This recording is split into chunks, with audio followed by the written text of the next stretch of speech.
La fille du calligraphe.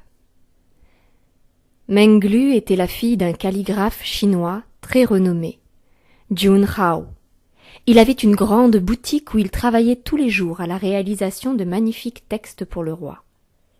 Jun Hao était veuf et il espérait ardemment que sa fille pût reprendre un jour l'ancienne et noble tradition de la calligraphie. Mais hélas, Menglu était une vraie calamité. Quand armée d'encre et de pinceau, elle essayait d'écrire, les lettres étaient désordonnées et hésitantes. « Concentre-toi !» lui répétait son père. « Tu es trop maladroite.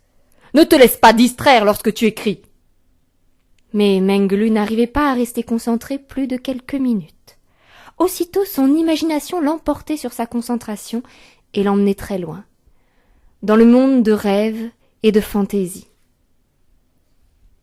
Un jour, alors que son père était allé chercher de l'encre au village voisin, quelqu'un frappa à la porte du magasin.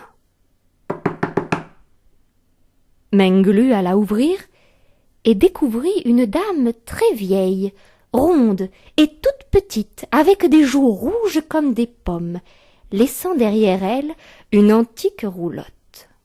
« Bonjour, madame. Mon père n'est pas à la maison, mais vous pouvez me laisser un message.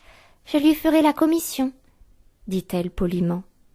« Comme c'est dommage, » répondit la vieille dame.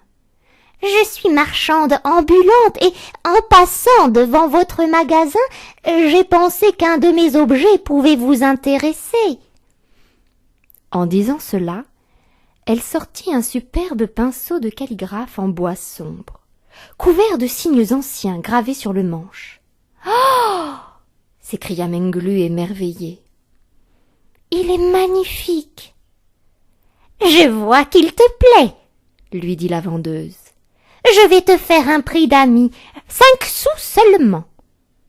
Un objet si beau à si bas prix ne laisse pas échapper l'occasion d'acquérir un pinceau magique. » Menglu se dit que la vieille marchande ambulante était certes gentille, mais sans doute un peu folle.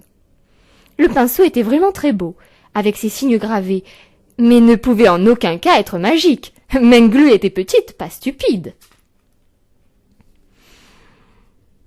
5 sous seulement, c'était alléchant. « D'accord, je l'achète. Je ferai la surprise à papa. Attendez-moi, je vais chercher vos 5 sous, » dit la petite fille. Menglu alla prendre l'argent caché dans le grand pot sur l'étagère, là où elle gardait les piécettes que son père lui donnait pour s'acheter ses bonbons préférés. « Voici vos 5 sous, madame, » dit Menglu en lui tendant les pièces. La vieille dame les empocha et s'éclipsa à toute vitesse.